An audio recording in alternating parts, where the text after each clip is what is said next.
Here today, Mary Beth Hurt. She's appeared in a lot of on and off-Broadway productions, including Rose Trelawney and Trelawney of the Wells, which she was nominated for a Tony Award for. She also appeared in Crimes of the Heart off-Broadway at the Manhattan Theater Club, in which she won an Obie Award and was also nominated for a Drama Desk Award. Her films include her debut in Woody Allen's Interiors, Chilly Scenes of Winter with John Hurd, A Change of Seasons, and her most recent film, World According to Garp, which is also showing this evening at 8 o'clock right here in the ballroom if you'd like to come and see it. She also recreated her role in Crimes of the Heart on Broadway, which she was nominated for a Tony, and Crimes of the Heart is now showing with the original Broadway cast at the Amundsen Theater through the end of May. So please give a warm welcome to Mary Beth Hurt.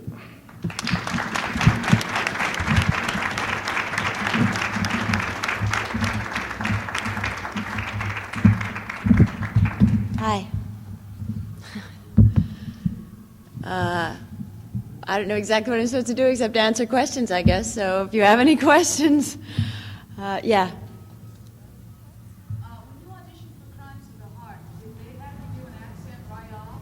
I mean, you don't really look like Maggie at all. Yeah. I'm trying to think. No, I don't think they did. Beth was there and Mel Bernhardt was there, but mostly, originally we didn't, but the accent sort of came in the process of auditioning. It's also a very general Southern accent. It's not a Mississippi accent at all. It's just sort of hard R's, and it's more sort of Georgia than Mississippi, actually. Did you do anything to look like Maggie, or she has a certain way of moving? I think all of that just came through the rehearsal process. I had the feeling that she was the kind of woman that you constantly you wanted to. She was constantly challenging people. Is constantly challenging people, and she's the sort of woman that you just want to hit her all the time. And she's full of attitude to cover up the fact that she's not strong at all. That she's kind of vulnerable and weak, and that's where the movement came from. It's very arrogant and tough. Did you approach the movie at all? No, the movie was bought by a man named Burt Sugarman for Diane Keaton to play the role that I'm playing. It's in turnaround now. It was Beth Henley, who wrote the play, was contracted to write the first two drafts of the screenplay, which she did. And has now been replaced. So I don't know what's going to happen to it. Yeah. What was it like working with This is such a hard question, and it's not hard. It's a question I get asked all the time. He's extremely bright. It's funny because working with Woody and working with Robin are two extremely different kind of comics. Robin is like instinctual, he would have by now done about 20 minutes on this microphone. Woody, on the other hand, would probably still be behind the curtain trying to come out. He's very, very bright. He doesn't kid around or anything on the set. It's the quietest set that I've ever worked on. That also had something to do with the fact that Gordon Willis was the cinematographer on that. And they worked very closely together.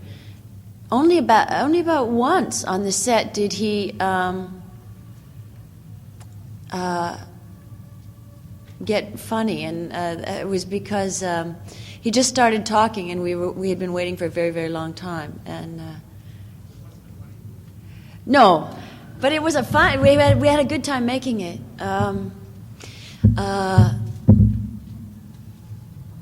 He's very, very helpful. I did this. There's one scene where Joey is sort of drunk, and her mother comes. It's at the beach house, and the mother comes, and they have this kind of confrontation. And basically, Joey's the only one who talks, and you're not really sure whether or not the mother is there. And then the mother goes off and walks into the ocean.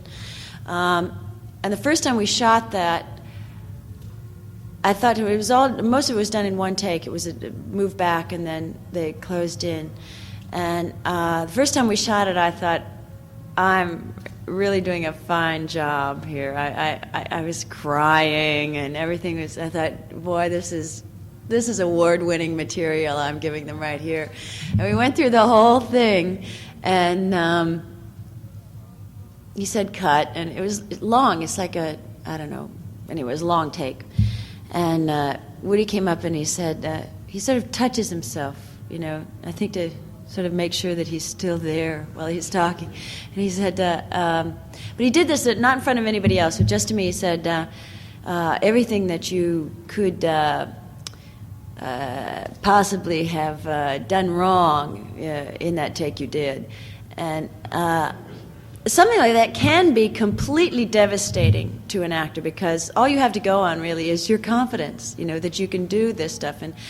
But he said it in such a way that I was not in any way insulted or embarrassed or anything. And he said, so let's do it again. And we did it, I guess, a couple more times, and that was it.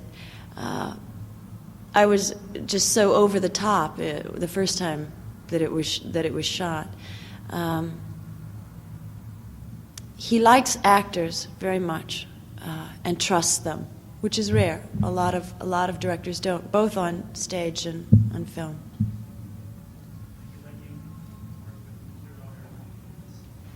You mean change the words?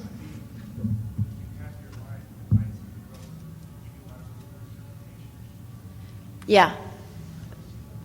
No. It was all pretty much left up to us. Yeah. Sorry. I had the pleasure of seeing you in New York in Misanthrope.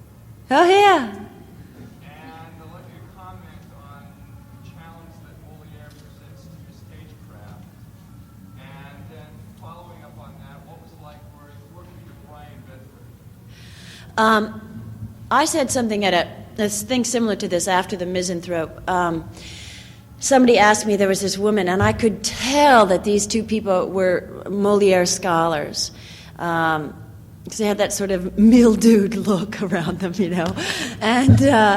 And she asked me how I felt about doing the Misanthrope, and I said, mistakenly, it was a piece of cake.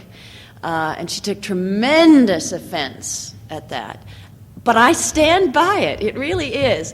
Once you get the language and can relax inside the language, in other words, not let the language dictate your own form, not let the language define you. So in a way, it's almost like breaking a horse or training an animal. You've got to have control of the language before you can do it. But as compared to doing Crimes of the Heart, it's a walk in the country. It's those people skate over life, They have not heard of psychiatry or analysis. They're not worried whether they love their mothers or their fathers or when they were housebroken or any of those things. And they're just witty. Everything is just off the tops of their heads. Compared with doing Crimes of the Heart, Crimes of the Heart is devastating. It's physically, emotionally exhausting. And it's also 2 hours and 40 minutes long, whereas Misanthrope was 2 hours long counting the intermissions.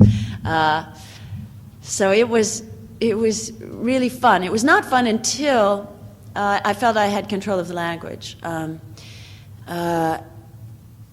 Working with Brian was a real good experience, and doing Moliere was a good experience. I'd never done it before. I'd done restoration comedy, but I hadn't done rhymed couplets.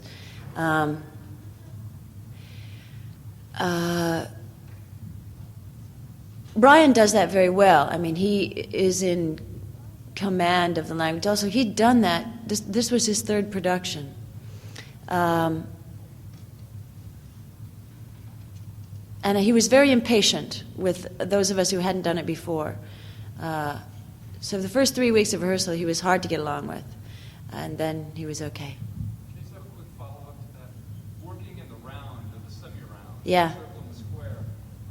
In terms of direction, receiving direction, you have different focuses, I would presume, in terms of where you put your eyes, Mm-hmm. Can you comment on that? Yeah, it's dreadful. And there aren't any more theaters in the round being built. There are thrust theaters, but the Circle in the Square is just a pitiful theater. It's long and narrow, and their idea for building that theater was that that's what it had been in the original Circle in the Square off Broadway, which makes absolutely no sense at all. It's like tradition for the sake of nothing. Because this is the way the Circle and Square is, and the Circle and Square got Colleen Dewhurst and Clifford Odets and Jose Quintero and all these people. So they built this unworkable theater. And when we rehearsed the play, we rehearsed it it looks like this white section right here is what the theater looks like. And we rehearsed it, and no matter what you did, you played to wherever people were sitting. If the people were sitting here, then that became downstage. If they were sitting where you are, then you were downstage. And what happened was we all played to them all the time. So when you get in and there are the people sitting all the way around, everything sort of goes up in smoke. You don't know where you are or who to play to or anything. And there's also no place to hide, which is frightening. And the final thing is that because of, the way the theater is built with all those seats going straight up like this, the light spill on the audience is, you can see 5 rows into the audience, and there are only 8 rows in the theater, so you can see people like nodding out, you can see them picking their nose, you can see everything. And it's real distracting. I hated that theater. Yeah. I think you like working with John Hurt. Head over heels or whatever. Yeah, it was originally Head Over Heels and then Chilly Scenes of Winter. I liked it a lot. John and I had just done a one-act play together at the Public Theater called Hopscotch. And he's a real serious actor, People think that he's a jerk-off and that he's got a kind of wild reputation, but as far as his work goes, he's completely serious about it. Which ending did you like better? Well, I like the Chilly Scenes of Winter ending, although it's a little abrupt. We shot a bunch of different endings. There weren't endings, but because the movie was low budget and it was Triple Play's first film, they had absolutely none of us had any power whatsoever. So we shot different endings, and the studio pretty much told us what ending we had to have. They chose the ending.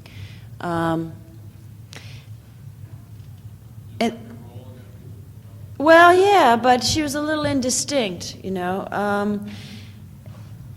In the book, in Ann Beatty's book, the woman, Laura, leaves her husband because he beats her up. And that's why she leaves him. That makes sense to me, In the film, for some reason, Joan did not, well, I know exactly the reason. Joan did not want that to happen. She wanted the woman leaving her husband because she was unfulfilled. In other words, as a more sort of independent woman, not as dependent. I think that was a big mistake. I think what you're looking at was a very dependent woman. And also the woman, if you have a woman who leaves a child, even if that child is not her own, and then leaves her twice, it's very hard to be sympathetic toward that character. What other things the movie caught on better? I thought it was great. I don't know. Well, the first time it was just extremely badly handled. The movie was called Head Over Heels because the sales department of United Artists said that no one would go and see a movie with the word chili in the title. That was why the movie was called Head Over Heels. And they had John Hurt upside down with windshield wipers on his glasses advertising that film. This has nothing to do with that film. So I think the first thing was just the studio's decision to dump the film. Which happens a lot. I'm sure it happens for valid economic reasons. I don't know what they are. And then the second time, when UA Classics brought it out, UA Classics was in having very difficult straits at the time. They had no money to spend on advertising. And Amy and Griffin Dunn and Mark Metcalf, who are the producers, Triple Play, did some advertising as much as they could, and it did much better the second time. But there are a lot of reasons. In the first place, it had no major stars, and it wasn't an identifiable movie. You know, movies are made now, for the most part, for people younger even than you, 15 to 18, something like that. And this movie was much more appealing to people 25 to 35. I read an article that says that John Hurt Bliss Fontaine is like the scene where he's building his little house. Yeah. Yeah. Yeah. Very funny line that he kind of adds about that. Yeah, that was his. Yeah. And he and Joan worked very well together. So he did do a lot of ad-libbing and adding and stuff like that. Yeah. You mentioned the Crimes of the Heart is a very physically exhausting play. You've been doing it for so many years. How do you find professional line? I haven't been doing it for so many years. 2 years ago, we did it for the first time, I guess, at the Manhattan Theater Club in a theater that sat 100 people. We did it for 5 weeks. Then after that, I did Romeo and Juliet. I shot Garp, and so that took about 8 or 9 months, something like that. Almost a year from the time we did it for the 5 weeks. We then opened on Broadway, and I did it for 6 months, which means I left almost a year ago. Then they approached all of us who'd been in the original cast and said, would you do it in Los Angeles? And everybody said, if everybody else will do it, we'll do it, which is exactly what happened. There is a national tour, but we're not the national tour, and we're here for 6.5 weeks. Even though it's not 2 years or 2.5 years, it's tiring to do it for that long. But at night when you go on, I mean, the hard part is not going on and not making the play fresh. The hard part is going to the theater, putting on the makeup, putting on the costume. That's the hard part. Once you're there and involved in that life again, it just sort of takes over. I would say out of the 6 months that I did it on Broadway, I would say, I mean, that there were maybe only 3 nights that I really didn't want to be there, that I thought that I just couldn't do it again. Considering the intimate nature of what's happening, do you find it more difficult to do it in a large theater like the Almonds? Yeah. Yeah, it's very much more difficult. But I think the first few performances that we did, we were all real aware that it seats 2,250. And we sort of let it get out of hand. I think now it's settled down more, and it is more contained. You kind of have to forget that the theater is that big. There are certain things, for instance, Peter McNichol, the stuff that he does as Barnett Lloyd, he's very intricate and small. And in the Amundsen, there are times when the audience doesn't know whether he's an actor making mistakes or not, you know. Fortunately, he comes on again in the second act, and they know by that time that he's doing a brilliant job. But that's one of the dangers of a theater being that big. In that theater where there were 100 seats, we could do anything we wanted, and it would be seen. And it's very, very different here. Yeah. We saw you last week.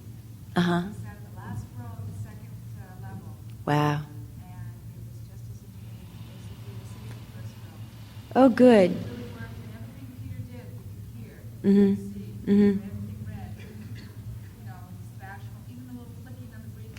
Yeah, that was the thing. It was for a while. It's gotten a little bit louder, but they tightened the spring people didn't know whether it was a mistake or not, you know? It worked very well. Yeah. It was amazing how you could create that intimate feeling in that barn.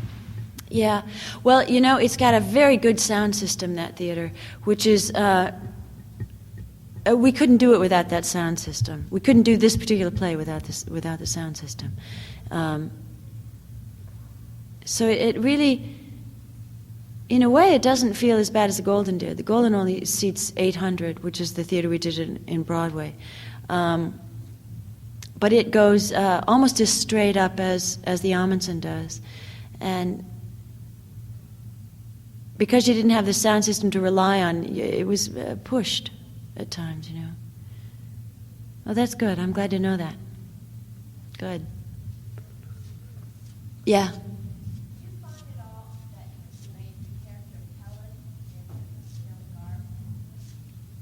That I could relate to her? Yeah, I identified very strongly with her. She's from Iowa, and I'm from Iowa, and I was actually at the University of Iowa when John Irving was there. I didn't know him. I'd never met him or anything. But I think that there's I think that we all are sort of stamped by where we're from, you know, where we grew up, for better or for worse. And so I think that I probably would play somebody from the Midwest with more understanding than I would play somebody from the South or the East or the West. I think we even tend to look alike from where we're from, you know. The Midwest is a reticent area of the country, but once you're there, and once you know the people there, they're warm and giving and intelligent, but they tend to be kind of standoffish. I think that I'm like that. I think that Helen was like that, is like that. I hope that I'm not as reserved as she is. It's that she's completely self-reliant, or feels she's completely self-reliant, and it's that gets her in tremendous trouble. I mean, leads to the tragedy. She gets involved in something that very much includes somebody else, the lover, and she makes a massive error. I don't think I'm that self-contained. Yeah. I saw you on David Letterman, I think it was a couple months ago. Mm-hmm. I want to know, what's it like, first of all, did you get your dog back? And what's it like being interviewed by David Letterman? And just like, what do you think about it? I didn't get my dog back. So what I assume is that she was 14. She had a heart murmur, and she'd been very ill, like 2 years before. So I think she just wandered off to die. I like him. I keep seeing people being devastated by him. You know, he's kind of like an '80s Don Rickles, I guess. Don Rickles, when you watch him. I liked him. I got along fine with him. I didn't feel that he was trying to make a fool of me at any point. He's real pleasant backstage. He doesn't say much. He comes back and he says, "Hi, how are you? Nice to have you here." You know, and yes, I am very frightened when I do those things. I lose sort of all consciousness and just hope. I can't remember anything that I've said or done or anything until somebody tells me, and then it starts coming back. And it's funny because it's not basically it's not a frightening situation at all. You walk out a stage. They're very small, you know, television stages, and I mean this room is, my God, this is 8 times the size of where the David Letterman show is done. The audience is as big as one section of these chairs. No, I mean, this is one section, this is one section, and the audience is that big. But there's something about it that's frightening. I don't know what it is, but it is scary. He seems like the type that if you let him intimidate you very easily. Like, because I've seen some people who've been interviewed on the show just totally lose it. Yeah, I know. Yeah. I just wonder what it's like. I hadn't watched him when I did it the first time, so maybe had I watched and been nervous, it would have been, been frightened of him. I was nervous. It would have been different. But I didn't, I expected him to be nice to me, and I thought he was. So it's okay. Yeah. John Irving on the Seventh Floor. Yeah, he's in the movie. I know he's in the movie, but did he talk to you about the character at all? He did a little bit, but it was not helpful.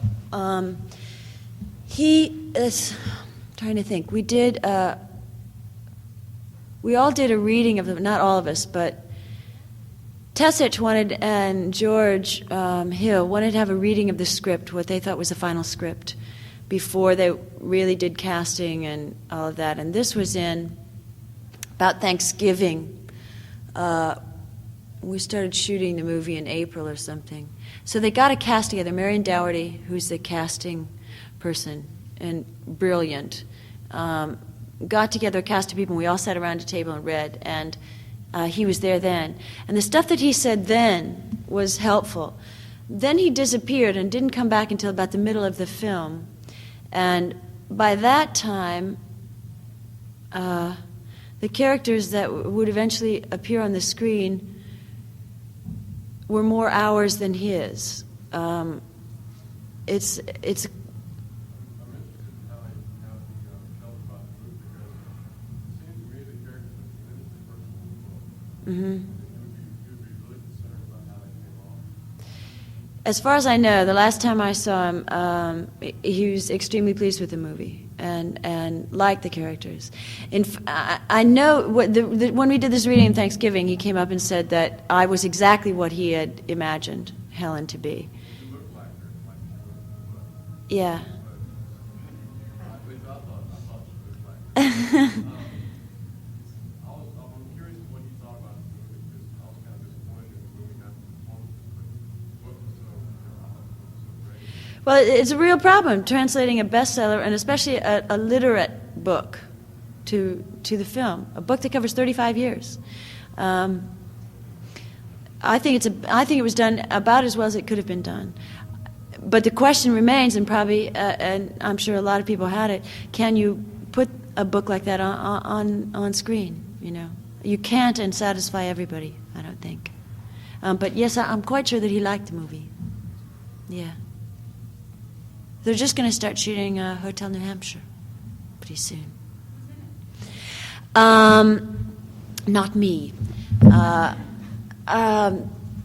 Actually, Tony Richardson's directing it and asked me to play the mother, but I didn't want to. I didn't see that there was anything else that I could do.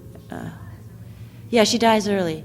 I wanted to play Susie the Bear, but he said no, I could not play Susie the Bear. There have been a lot of rumors about who was going to be in it and who's not going to be in it. At the moment, the rumors that I know are that Timothy Hutton, Jodie Foster, and Nastasia Kinski are the people that I know. Who's playing Susan Bear? Nastasia, which is, I don't know. Anyway, it couldn't be. Don't take my word for it. It's all rumor. Yeah. I'm going back to Sundance, which is Redford's Film Institute in Utah, for the month of June. And then in July, I'm going to take a vacation and go to Europe. And there's a play that I may do, a new play in the fall, and there are also 2 film things that I might do. I can't tell you. I can't tell you about any of them. I could, but I won't. Just because I don't want you telling anybody else, so I'm not going to tell you. That's it's a superstition. Yeah.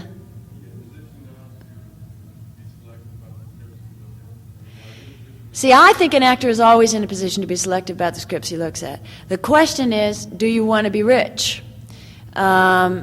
If the answer is a resounding yes to that question, then you have no choice at all in the scripts you do. You do whatever comes along that pays you the most money. I always get the feeling that actors say that they're helpless; they can't control their careers. To an extent, that is true. But what you can do is say no. You can't say, I want to do this. The next thing I'm going to do is a major motion picture, and it's going to be starring Jack Nicholson. And you can't do that. But you can say, no, I'm not going to be in Jaws 3D, which I did. I said, no, I'm not going to be in Jaws 3D. And you can do a play because you believe in it. That of course, I mean, it's not completely true. You have to earn a living as well. You're successful enough now where you can be pretty much selective about what you get. I can be selective in a very narrow range. Most of the I don't have any, basically. I don't own anything. I have nothing to support since the dog left. So in that sense, yes, I can pick and choose what I do. My name will not get a project done. It'll get a play done. But not even it won't get a big budget play done. And it certainly would not get a film made. So I'm not in what feels at all to me like a position of power. Anything else? Oh, yeah. Of all the different types of theater that you've done, like classical, restoration comedy and all that, what's your favorite? What's your favorite type of genre? I don't have one, really.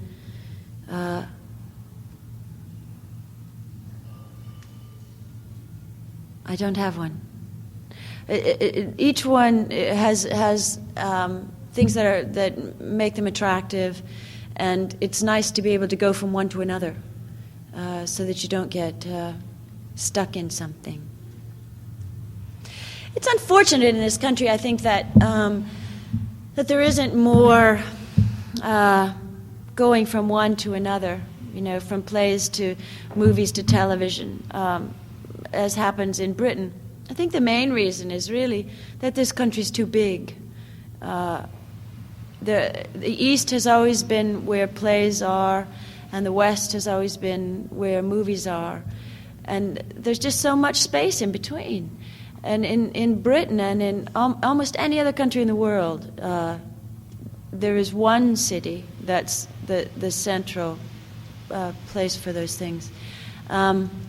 There is some change here. I've seen change, since I left school. There are more plays being done here. There's more film being done in New York. I wish that more of that would happen. But it's very hard, and I think it's really basically hard because of the size of the country.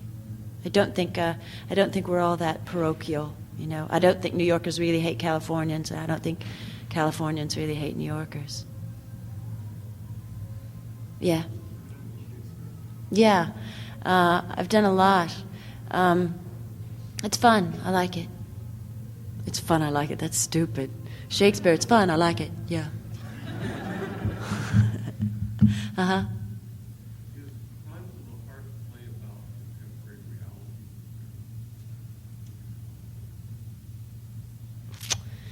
reality? Ooh. I don't know. I'll take a stab at it. I'm sure that Beth could tell you more than I could. It is not a realistic play. It's an absurd play. but in the same way that life is absurd, and that then yes, I would say it has a contemporary reality to it, a kind of randomness that goes on. But I wouldn't try to learn anything from this play. You know, I wouldn't try to learn how to live my life, or how men and women get along, or anything about. I wouldn't try to think big thoughts around it. I think this play's entertainment. Yeah. Did you have misgivings about turning down a really populist role that would give you a lot of exposure, like role in Jaws 3? I guess so. I mean,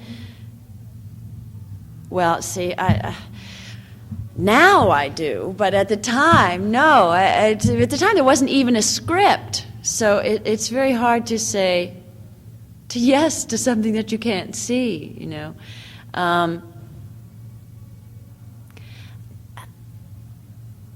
My nieces and nephew would have loved it, but essentially, no, I don't. I mean, I'd like to be rich, but not enough to do that movie. Yeah.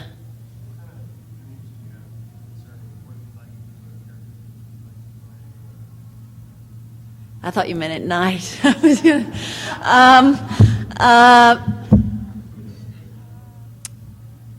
Well, I'd like to do an adventure movie, like Raiders or Star Wars. I'd like to do one of those kind of movies. And I would also like to do a period piece. Now, those not very definitive things, but and also there are not many period films made. I'm not looking for grand roles. I don't have any statements to make about women or individuality or I don't know, not much. It's just got to be something in the play or in the characters or in the people involved that is interesting. It can be just the director. It can be the story itself. I think really to keep doing it, at least on the level that I'm doing it now, hopefully with somewhat more recognition for the amount of power that it would give me.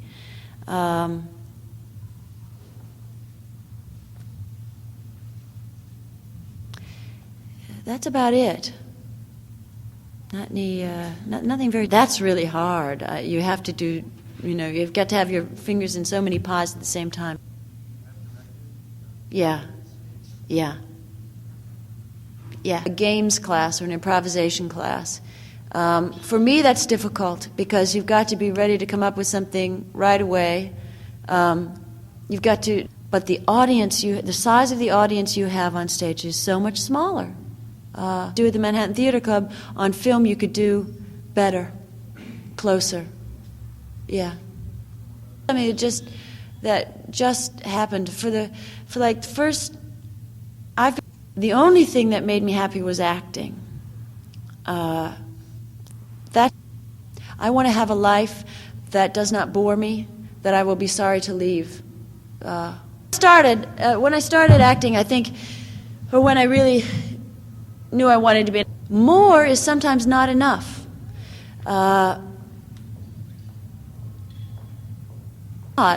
For myself, I mean, what I've accomplished for myself, I don't know what will happen next. I don't know what will make me happy next. I was political. I was in the 60s, I was in school in 1968. The 30s then are disillusioned and apathetic. And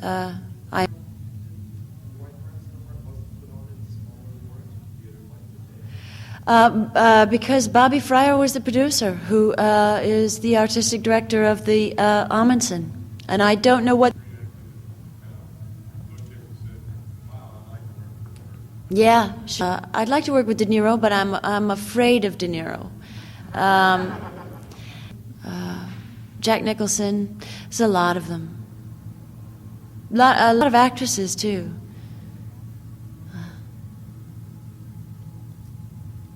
Maybe that's what will be fulfilling next. Those people. Chance to work with them. Anything else? Yeah. Do you propose projects to your agent ever, or try to promote your own work?